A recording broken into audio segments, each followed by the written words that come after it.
Oh my goodness.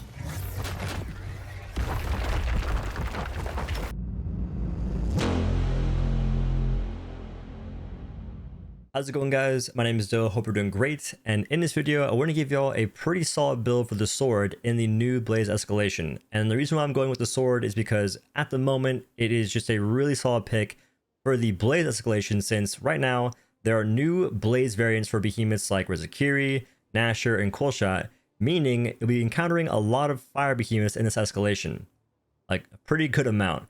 So it's a pretty decent idea to bring a frost weapon, and the single best frost weapon in the game right now is the Boreas Sword. That's because it's just got a really freaking insane special, or really insane unique effect rather, that actually got buffed recently. So the unique effect is using your special continually generates frost sprites that grant your next attack plus 60 damage and minor frost damage, max 4 sprites.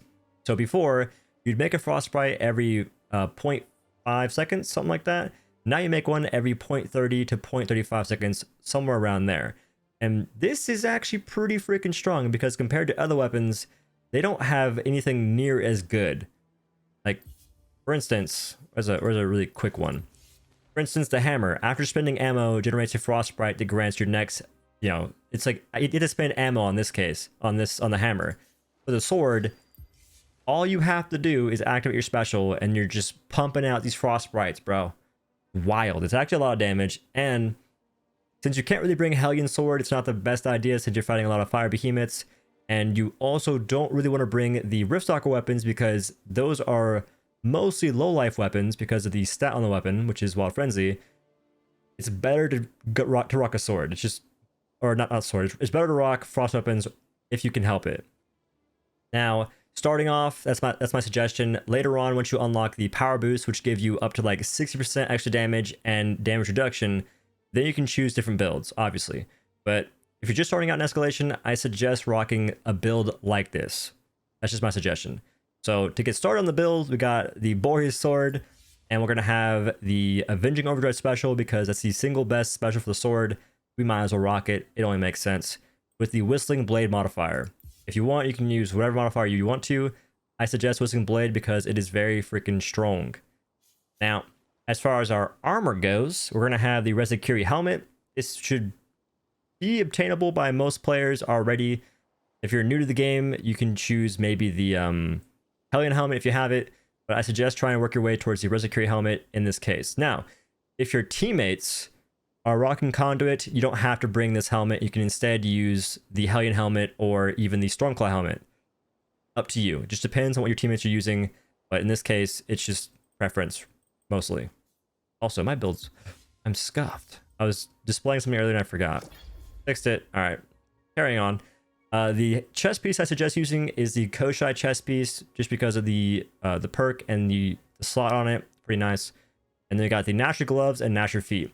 Now, the nice part is the Nasher feet are back in fashion, at least in this build. And the funny thing is, I suggested using these feet in my beginner videos, so it's cool to see it actually come back into a build that I'm happy to make, and I pretty much stand behind when I suggest it. Now, I'll explain why I chose all these pieces when I talk about the cells, but let's go ahead and cover the lantern and the potions. So, lantern choice, I can actually turn this back on. We have the Pangar Shine. And this is just because of the instant cast. It's pretty nice. You get extra stamina back. This can actually help you on the sword if you're spamming repeating elements. If you run out of stamina, kind of isn't the best feeling in the world. So using your instant cast can give you a few more hits in. You can also use your instant cast to dodge if you don't have stamina. You can just pop it, boom, you got stamina back, you can dodge. It actually comes in clutch if you're paying attention. The hold the cast creates a frost pillar in front of you that deals 960 frost damage. The big thing here is frost damage. I think it does more against Blaze Behemoths. I feel like it should. So if it does, it helps out a lot.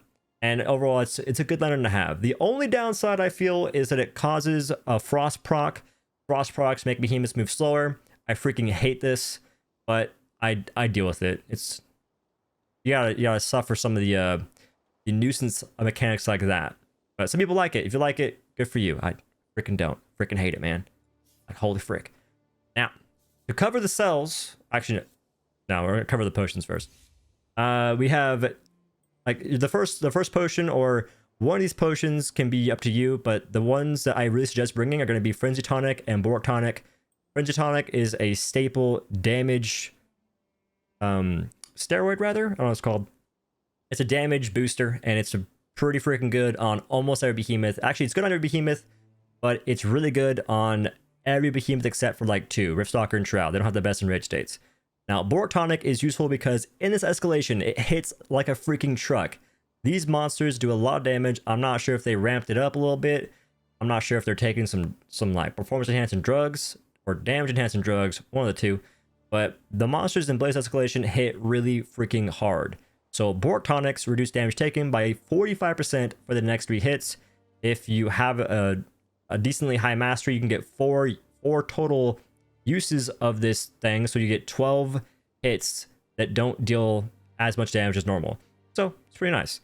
Now, as far as this like spare token or spare tonic goes, you can choose whatever you want to. Until you unlock certain amps from the amp tree, I would suggest going with Aether Drive Tonics or maybe a Pylon or whatever. It doesn't really matter. You pick what you want to pick. It doesn't really matter. But once you unlock a certain amp in the amp tree, I would suggest going with Assault Tonics, and that amp is Lady Luck's Barrage. This is pretty cool. I'll be describing this a bit later. The sword, it's like okay. Something crazy.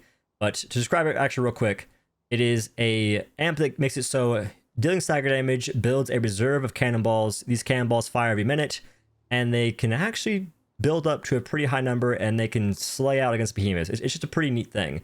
And this sort of amp replaces the virulent impact.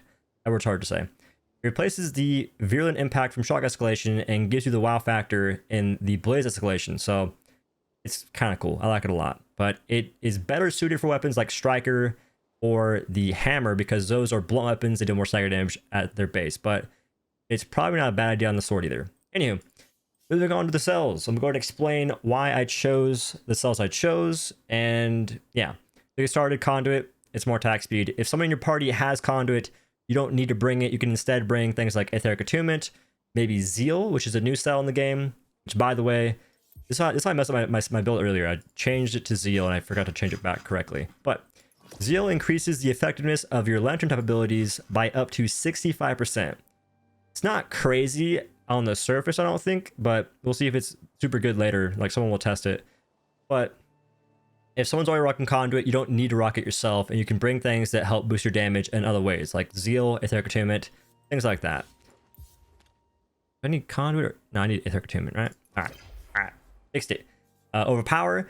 This is pretty good overall in Escalation. The only behemoth that's not that great on for some weapons is going to be on the end behemoth, which is Torgadorone or Torbjorn.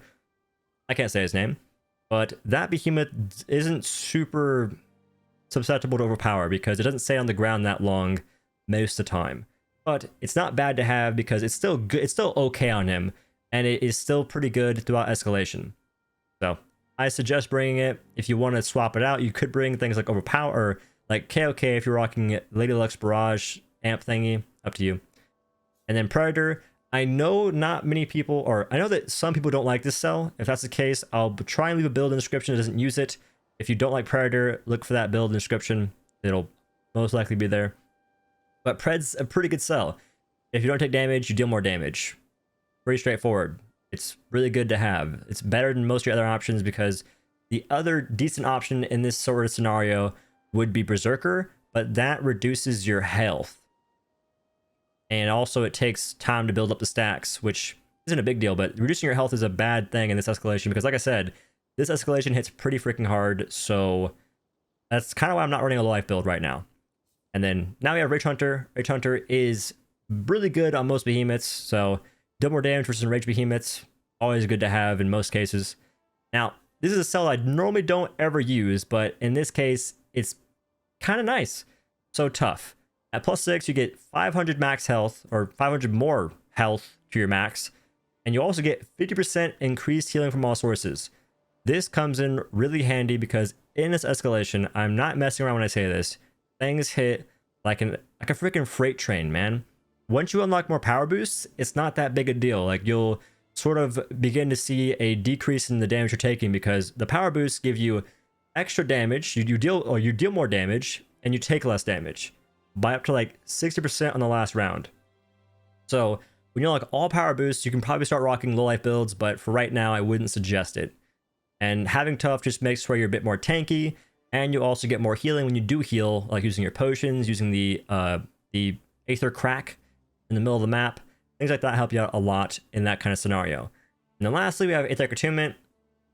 You can choose Zeal. It doesn't really matter. Like, I'm not sure which one's better. Like, honestly, I think in this case, probably Aetheric Attunement with the Pangar Lantern. If you're using the Dross Lantern or Memory Lantern, it might be better to bring Zeal. It is preference at that point, I think. So it's not a big deal. Now, last cell we have is Conditioning. It's actually pretty good on the sword. It increases your stamina regeneration. And on the sword, you're going to need a lot of that. You'll be guzzling through stamina like a freaking Looney Tune. So having a bit more and generating more whenever you are regenerating stamina can help you out just to deal more damage whenever you do start spamming repeating elements, which is the whole purpose of this build. Yeah. So that's the build. And hopefully all that makes sense. If I talk too fast, I apologize. I can't really help it. I'm trying though. But yeah, sword and escalation I feel is in a pretty good spot. There are different weapons that are better in certain scenarios, but I think overall the sword handles the combat and all the interactions really well. It handles dual behemoth hunts pretty well, solos, even Torbjorn, it kills that behemoth pretty easy, like not easily, but it is a decent matchup compared to, let's say, repeaters. Repeaters on Torbjorn, I don't feel would be that great. I haven't played him yet, but on the surface, I don't know it would be that great. But hopefully you guys learned something from the video. Hopefully you enjoyed it. If you did, make sure to like button, maybe share it, and perhaps subscribe, because I'm making a lot more videos like this, and I'll be working on a bunch of different videos for probably the next 2 weeks. Should be kind of fun. Should be there's a lot of content to make, a lot of content to create. But lastly, if you guys want to support the content I am making right now, then make sure to use my Epic Games supercard code OhDough in the Epic Games Store. Help fund my new tooth, because I'm currently missing this one. It's a bummer. And using that code, it gives me a small kickback on what you spend, and it costs you nothing extra. And if you guys don't use my code, if you want to use someone else's code, do it. All right, just use someone's code. It's important you do, because it costs you nothing extra, and it supports someone else a lot. So that's the video, guys. Hope you liked it, and I'll see you in the next one. Peace.